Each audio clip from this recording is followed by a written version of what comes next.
Déjeme leer, por favor, lo que dice Ezequiel 47.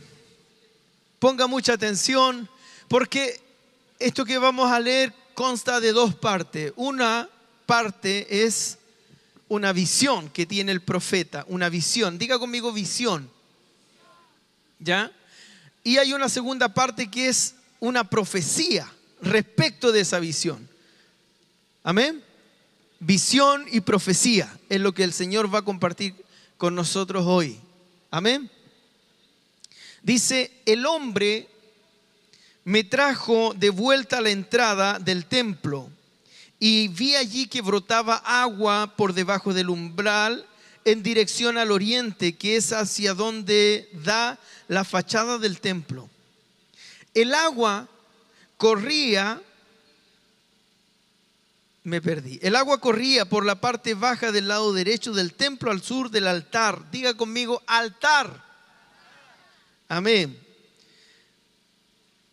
Luego el hombre me sacó por la puerta del norte. Diga conmigo, puerta. Tenemos dos palabras clave allí: altar y puerta, de donde descendían las aguas. Luego el hombre me sacó por la puerta del norte y me hizo dar la vuelta por fuera hasta la puerta exterior que mira hacia el oriente, y vi que las aguas fluían del lado sur. El hombre salió hacia el oriente con una cuerda en la mano y midió 500 metros y me hizo cruzar el agua, la cual me llegaba a los tobillos. Luego midió otros 500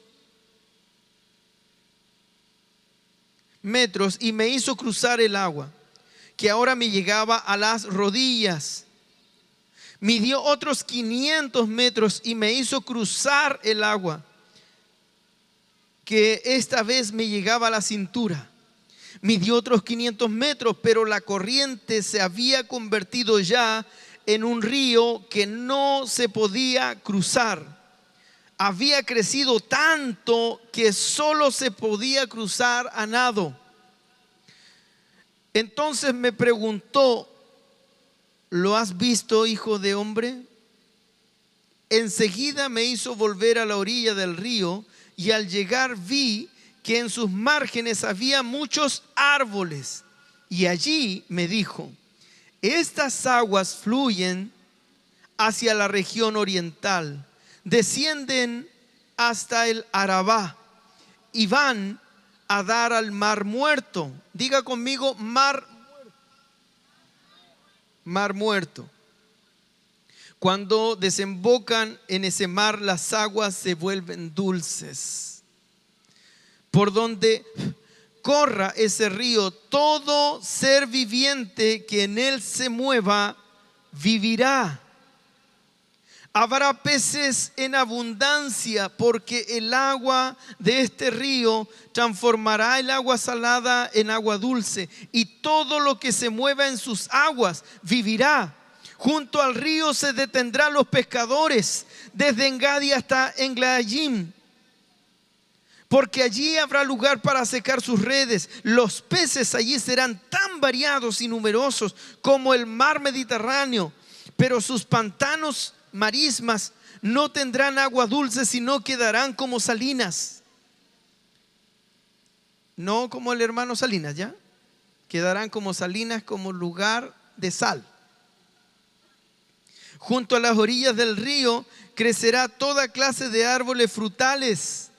Sus hojas no se marchitarán y siempre tendrán fruto. Cada mes darán frutos nuevos, porque el agua que los riega sale del templo. Sus frutos servirán de alimento y sus hojas serán medicinales. Gracias por tener la paciencia de escuchar toda esa profecía y toda esa visión de Dios. Nosotros debemos considerar que estamos frente a una visión del profeta Ezequiel y también una profecía que es entregada a él mismo.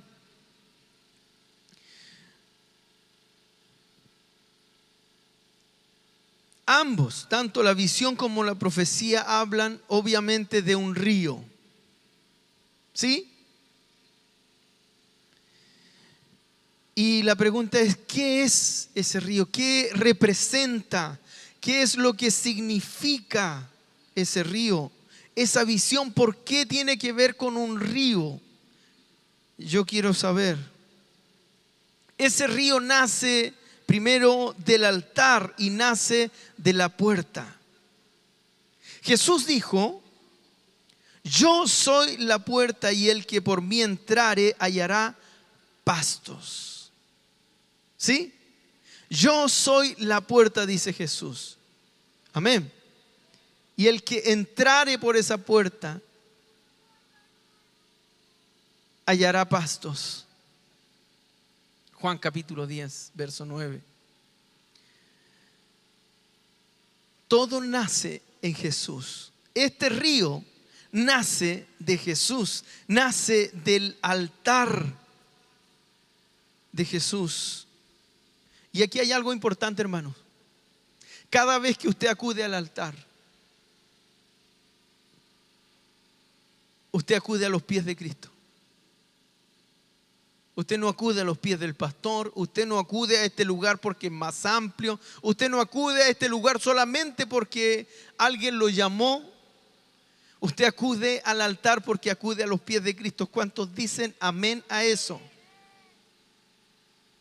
Usted acude al altar porque acude a Cristo, porque de ahí fluye el río de Dios. Y todavía no les digo qué es el río de Dios.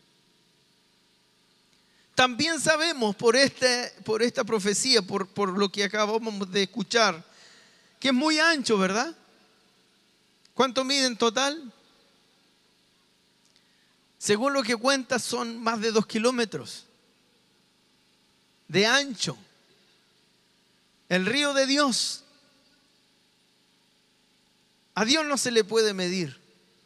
Él es infinito. Amén. Pero esto es una visión, es una muestra de lo que Dios quiere representar. Dios muestra un río, le muestra a Ezequiel un río y le quiere decir algo con esta visión a Ezequiel, pero también te lo quiere decir a ti. Y sabe, las visiones hay que interpretarlas. Y Dios quiere que usted hoy día interprete qué significa ese río para usted. ¿Qué significa? Sabemos que es un río ancho y no es fácil de cruzar. Tercero, sabemos que desemboca en el Mar Muerto. Mar Muerto que representa al mundo, en este caso un mundo que está muerto en sus delitos y pecados, dice el Nuevo Testamento. Antes, cuando nosotros estábamos muertos, dice, en nuestros delitos y en nuestros pecados. Eso significa que cuando usted comete pecado, usted no siente el peso del pecado porque usted está muerto en delitos y pecados. Entonces, si usted está pecando y le da exactamente lo igual, tóquese aquí. A lo mejor no está latiendo nada. Quizás está muerto o muerta. Porque si no siente nada, si no siente el peso, el llamado de Dios, el llamado de atención de Dios, si no siente un pesar en su corazón, tenga mucho cuidado. Tóquese aquí. Amén. Amén o no amén. El Mar Muerto para el pueblo de Israel era muy importante, era un ícono verdaderamente. Tanto así que ellos le pusieron el Mar Muerto porque ese mar tiene tanta sal concentrada que no puede haber vida en ese mar. Yo no lo he tocado, no lo conozco, no lo he visto, no me he bañado en él, pero hay alguien aquí que sí lo ha hecho.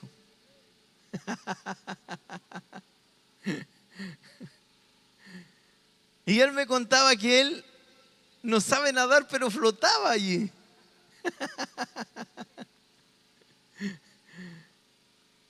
flotaba allí es tan densa esa agua de sal que uno puede flotar. Pero lo terrible es que no puede nada vivir allí, no se genera vida en ese lugar. Por algo le llaman el mar muerto.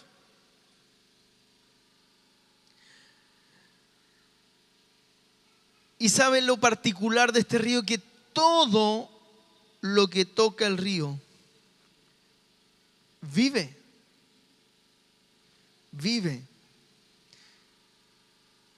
Todo ser viviente que se mueva en el río vivirá.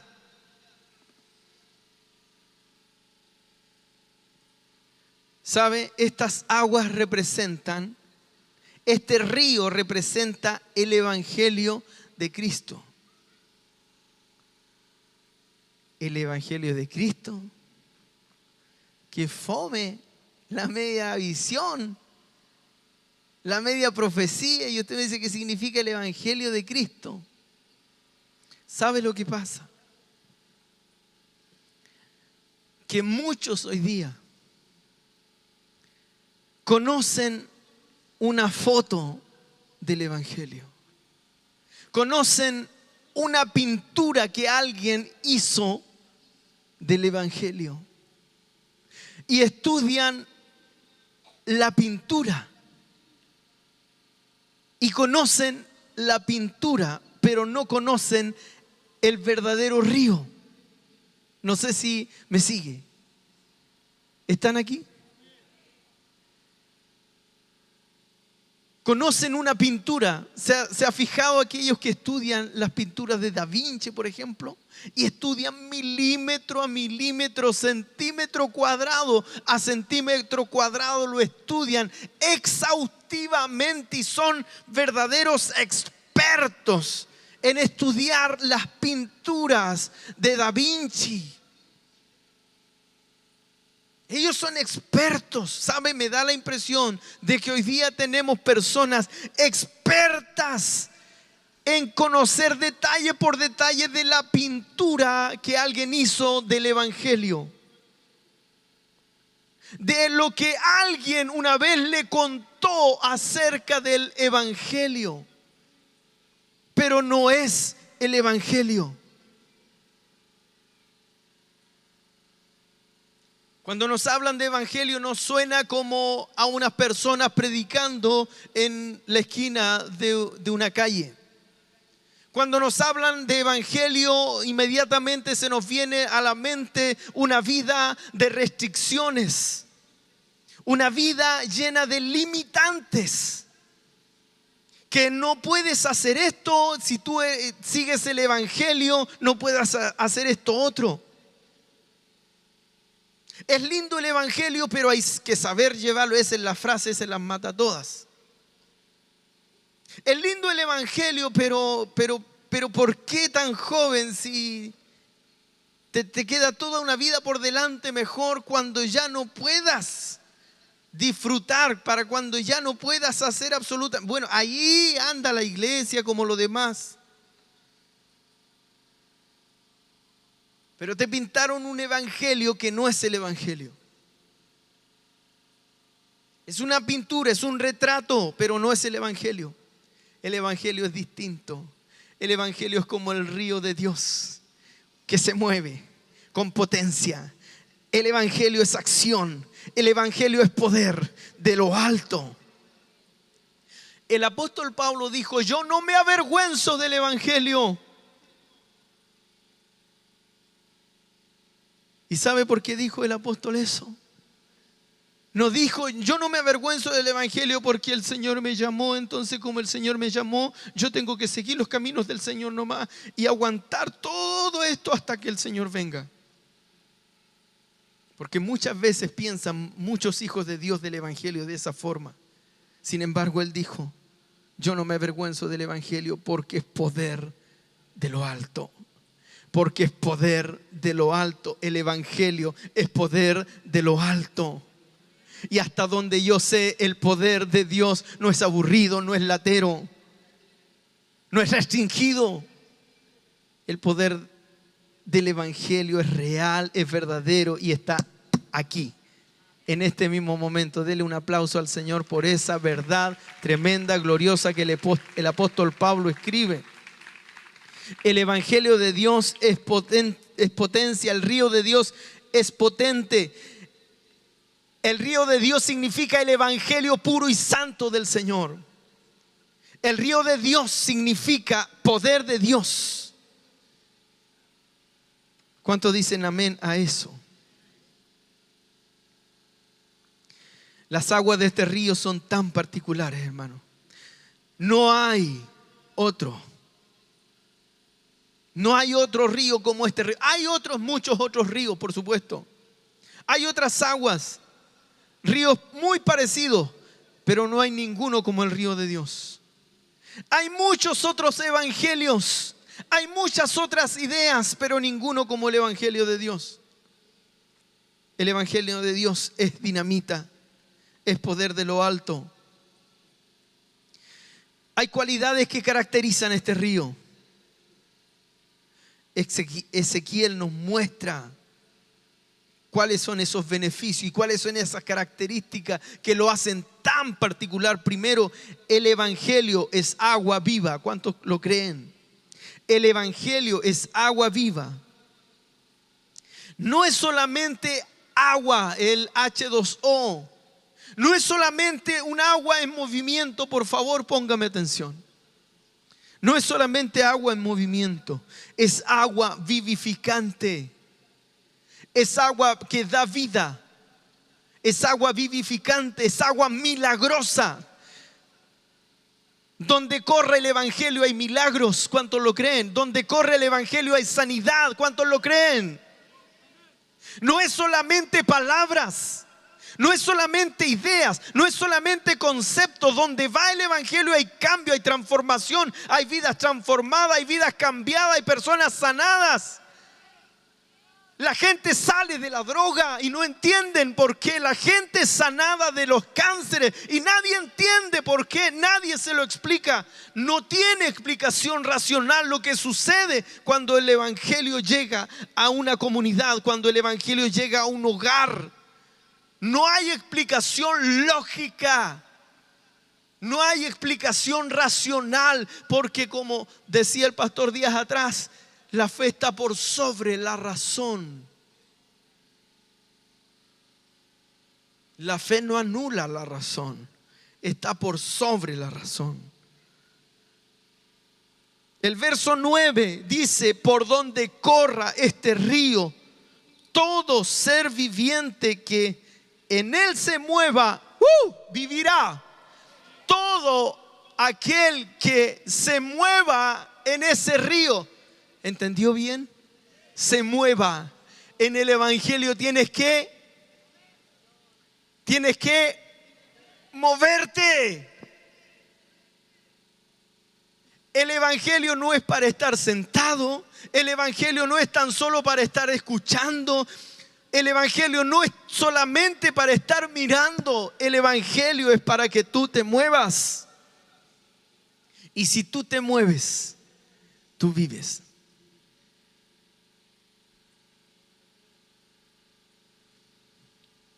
¿Lo cree? ¿Lo cree? ¿Lo cree usted? Lo dice la Biblia. Es profético. Atrévete a moverte en el Evangelio. Atrévete a accionar la palabra de fe. Atrévete a orar por los enfermos. Atrévete a orar. Atrévete a tú tomar la iniciativa. Atrévete a hablarle a las personas. Atrévete. Prueba a Dios en esto. Prueba a Dios en esto. Tú me vas a decir: pero es que yo llevo tan poco tiempo en la iglesia que no me atrevo. A lo mejor voy a meter las patas. A lo mejor voy a decir algo que no corresponde. No importa. No importa. Hay muchas cosas que no sabes, pero yo sé que de algo tú estás seguro y segura: de que Cristo ha sido genial contigo. Y eso es lo que tú tienes que contar. No te metas en la profunda todavía. No te metas donde ya van más de 1000 codos hacia adentro. No te metas en la profunda. Cuenta lo que te corresponde contar. ¿Cómo ha sido Dios contigo? ¿Cómo se ha portado Dios contigo? ¿Por qué lo estás siguiendo? ¿Se ha portado mal contigo Dios? ¿Te ha hecho cosas buenas? ¿Cómo te ha tratado el Señor? ¿Te ha bendecido el Señor? Hónralo al Señor y Él va a considerar el Señor que tú te estás moviendo. Tú le estás contando a tu compañero, a tu compañera de trabajo, le estás contando lo que Dios está haciendo contigo, lo que Dios se atrevió a hacer con tu familia, lo que Dios está haciendo con tus hijos, lo que Dios está haciendo con todo lo que está sucediendo a tu alrededor, lo que Dios está haciendo con tu negocio. Cuéntalo.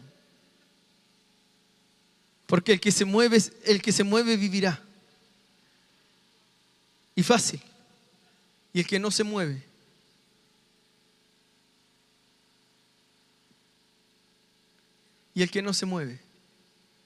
dice que en los charcos y en las lagunas ahí no habrá vida.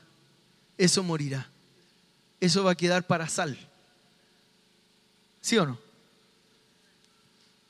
Hay que moverse. ¿Cuántos dicen amén a esto? A lo mejor no te estoy tocando la fibra sensible, pero te estoy diciendo una verdad poderosa. Tú te mueves y vives. Tú te estancas y ahí te quedas.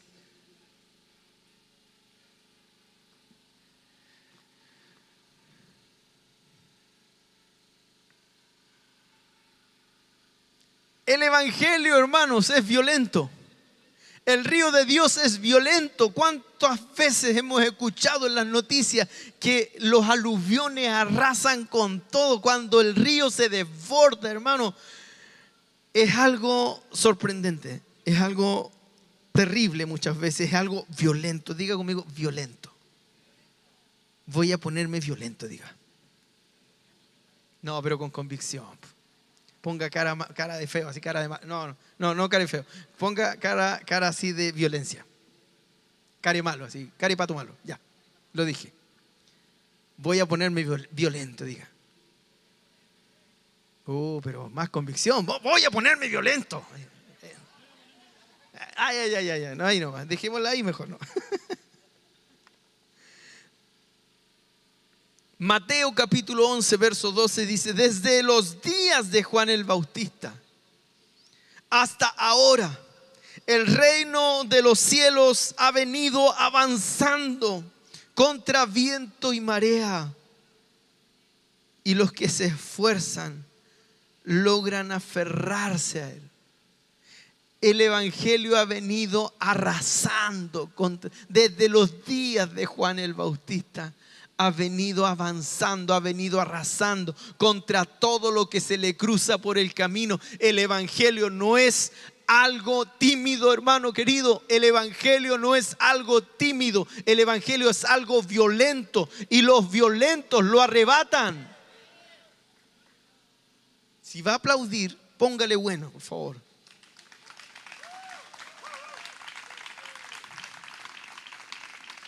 El evangelio es avivamiento, hermano, no tiene otro nombre. El evangelio es avivamiento.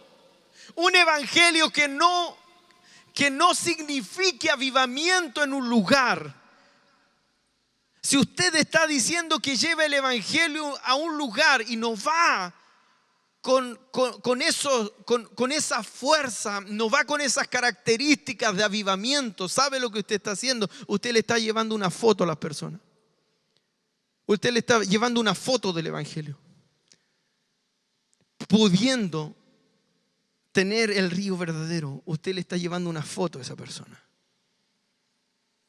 Un evangelio sin poder, un evangelio sin gracia, un evangelio sin sanidades, un evangelio sin el poder glorioso del Espíritu Santo, un evangelio sin echar fuera a los demonios, hermano. De verdad se lo digo. Usted le está mostrando una foto. Usted le está contando la película a alguien. Usted le está contando la historia de otro, pudiendo vivir su propia historia. ¿Cuántos dicen amén a eso? El evangelio de Cristo es avivamiento. El evangelio de Cristo da fruto. Dice que el árbol plantado en su ribera da fruto y su hoja son para sanidad.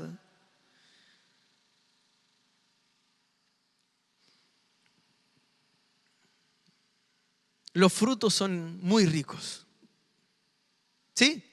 Ahí usted encuentra lo dulce, lo rico, es agradable, qué rico. Es comerse, no sé, un racimo de esta uva grande, hermana, jugosa, que explota en el paladar. Dulce, hermano, rica. Sin pepa más encima, pasa toda para adentro.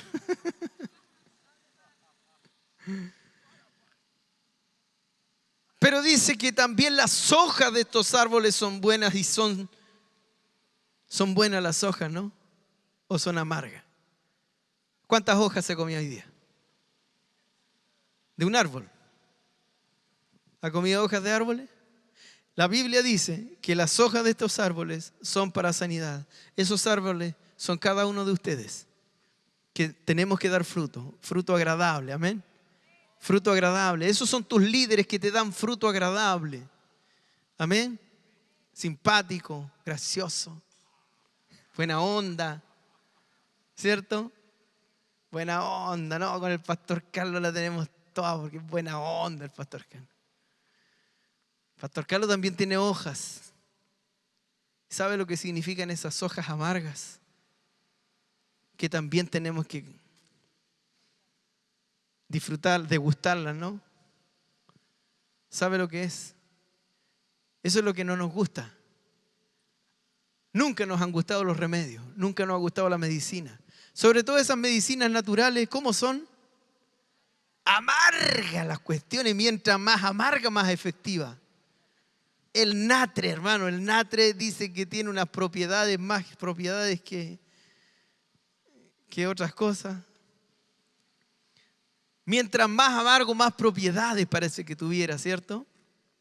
El natre, ¿quién me puede decir? A ver los curanderos, las curanderas, ayúdenme por favor. ¿Ah? Canchanlahue, ruda, borraja. ¿Ah? Ajenjo, ruda. ¡Ah! La cuestión mala ya. Sus hojas dice que son para... ¿Sabe lo que significa? Póngame mucha atención, aquí viene lo bueno. La disciplina, por hermano. La disciplina, esa que usted rehúye, que no es agradable. Pero la disciplina te corrige, te sana, te restaura. Hace sendas derechas para vuestros pies, para que lo cojo no se salga del camino, sino que sea sanado, dice el libro de Hebreos. Haga sendas derechas para vuestros pies. Cuando su líder lo disciplina, cuando su pastor lo llama y lo endereza, le llama la atención, lo disciplina, le dice, tú no vas más a hacer esto, vas a hacer esto otro. Sabe lo que está haciendo contigo, está colocando senda derecha para tu pie, para que lo cojo, tu cojera no te saque del camino, sino que tu cojera sea sanada.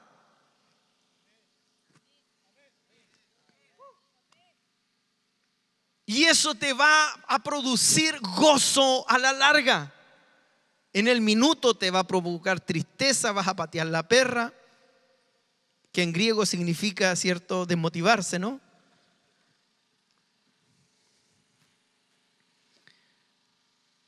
Las hojas amargas, hermano, no las evites, son parte del fruto. Son parte del fruto, es necesaria. La medicina es necesaria para tu cuerpo. No la desprecie, no la menosprecie. No se vaya de la iglesia por alguien que lo disciplinó. Si alguien llegó a esta iglesia porque en la otra lo disciplinaron, vaya, pídale perdón. Bueno, y después se vuelve, pero...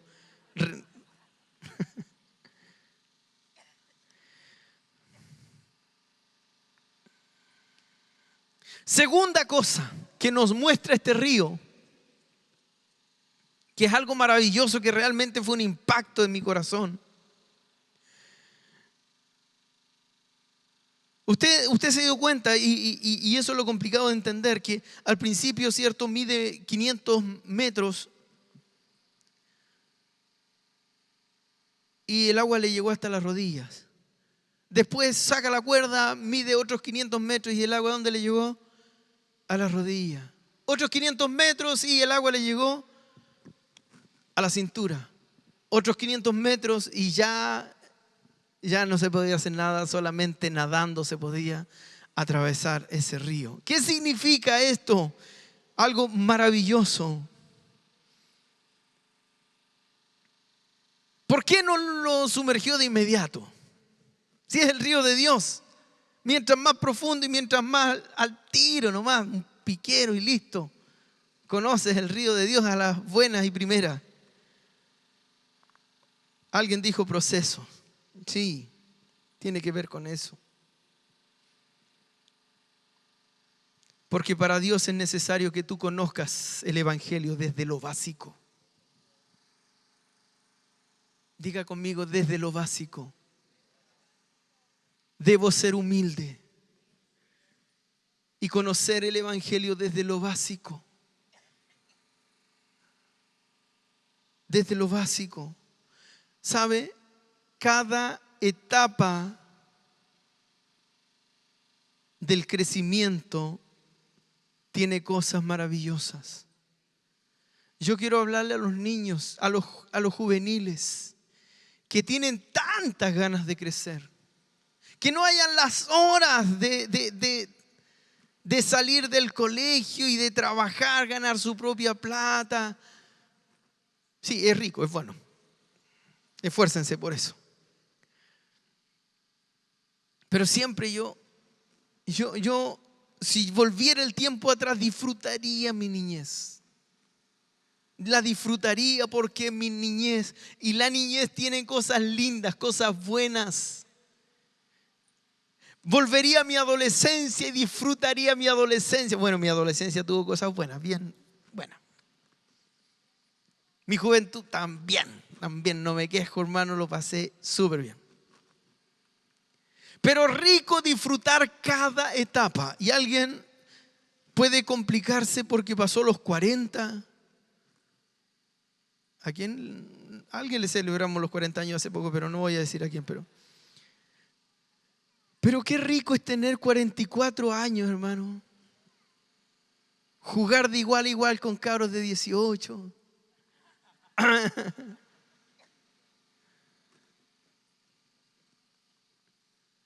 Hermano, es rico cumplir 44 años, estar amando al Señor, estar disfrutando y tener un bebé de 1 año en brazo, tener una hija de 16. Rico, hermano. ¿Sabe? Le cuento un secreto.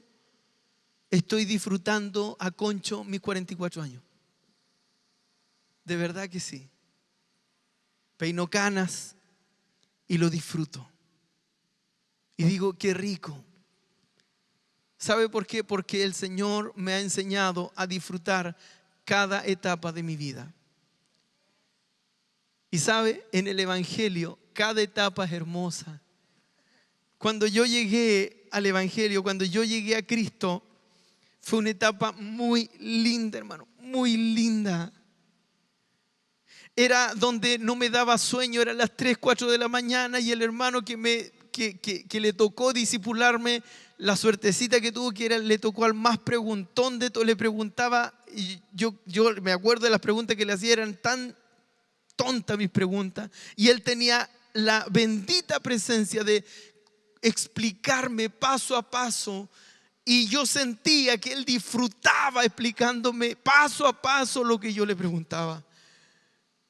Y después yo me iba a pie para la casa y era como media hora de camino, y a las 3 de la mañana yo me iba para la casa con los ojos llenos de lágrimas de alegría, hermano. Y me alegraba y yo decía, Señor, yo quiero conocer más, yo quiero saber más, yo quiero conocer más de ti, más de tu palabra. Y eran tiempos preciosos. Y le hablaba a mis amigos y les hablaba con cariño, les hablaba con amor. Disfruté esa etapa.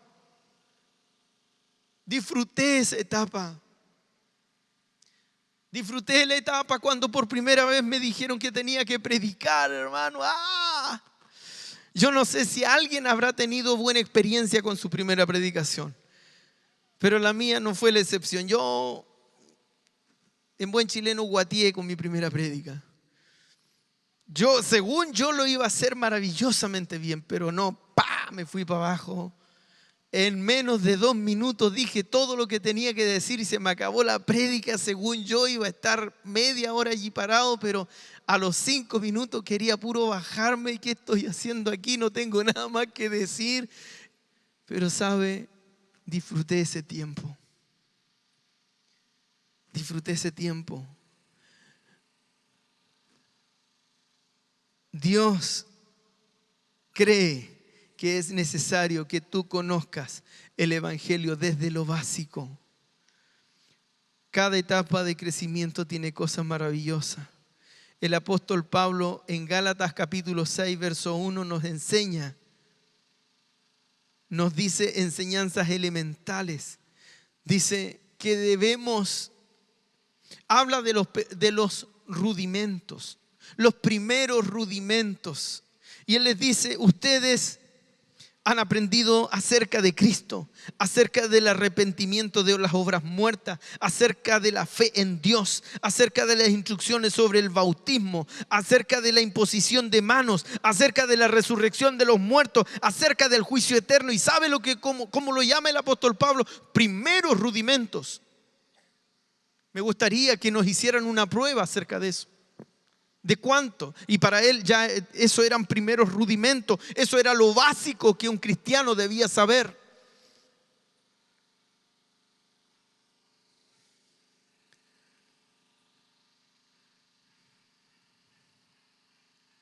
Pero hay personas que deciden saltarse todo ese proceso.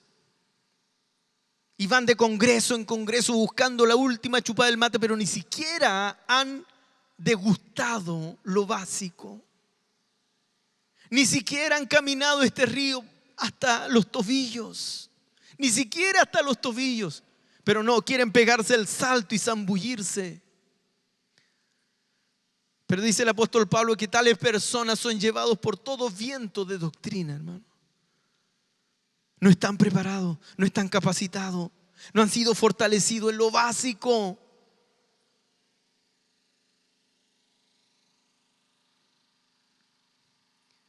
Se sostienen de lo vivido y experimentado, viendo por supuesto la gloria de Dios. Una sola palabra: cuidado. Cuidado, hermano.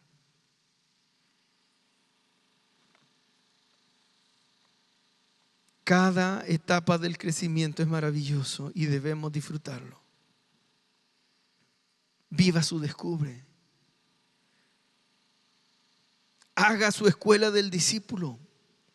Queme las etapas. Disfrute las etapas, cada una de ellas. Hágame caso. Bueno, en realidad no me haga caso a mí, hágale caso a la palabra del Señor.